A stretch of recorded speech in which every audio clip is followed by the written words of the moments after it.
ബിസ്മില്ലാഹിർ റഹ്മാനിർ റഹീം. ഇന്നൽ ഹംദലില്ലാഹി വസ്സലാത്തു വസ്സലാമു അലാ റസൂലില്ലാഹി വഅലാ ആലിഹി വസഹ്ബിഹി അജ്മഈൻ. അസ്സലാമു അലൈക്കും വറഹ്മത്തുള്ളാഹി വബറകാതുഹു.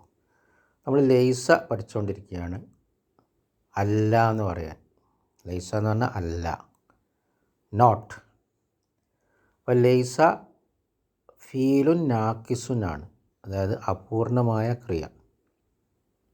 അതുകൊണ്ടാണ് ലൈസക്ക 14 രൂപമുള്ളത്. നമ്മൾ കഴിഞ്ഞ ക്ലാസ് പഠിച്ചു. ലൈസ ലൈസ ലൈസു, ലൈസത്ത് ലൈസത്ത ലസ്ന, ലസ്ത ലസ്തുമാ ലസ്തും, ലസ്തി ലസ്തുമാ ലസ്തുന്ന, ലസ്തു ലസ്ന.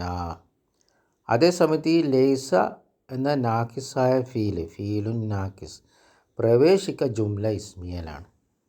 അപ്പോൾ ജുംല ഇസ്മിയയിലേക്ക് പ്രവേശിക്കുമ്പം മുബ്തദ എന്താവും? ഇസ്മു ലൈസ മർഫൂ. ഖബർ എന്താവും? ഖബറു ലൈസ മൻസൂബാകാം, അല്ലെങ്കിൽ ഹർഫുജർ ബി വെച്ചിട്ട് ജാറുബ മജ്റൂർ ശിബു ജുംല ഖബറു ലൈസ ആകാം. അപ്പോൾ നമുക്കിവിടെ ഒന്നും കൂടി ഉദാഹരണങ്ങൾ നോക്കാം.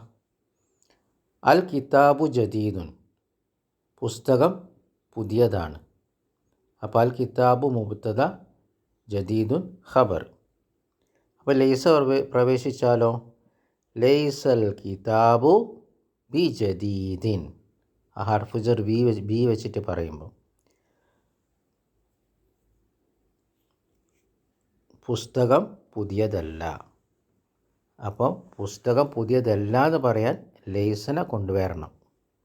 അപ്പം ലൈസൽ കിതാബു, പിന്നെ ഹർഫുജർ ബി ഇട്ടിട്ട് ബി ജദീദിൻ.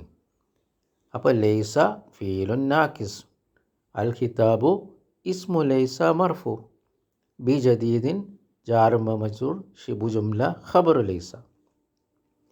ഇനി ബി ഇടാണ്ട് എഴുതാന്ന് പറയാമെന്ന് നമ്മൾ പഠിച്ചിട്ടുണ്ട് ലൈസ. അതെങ്ങനെ? ലൈസൽ കിതാബു ജദീദൻ. അപ്പോൾ ബി പോയാൽ എന്താവും?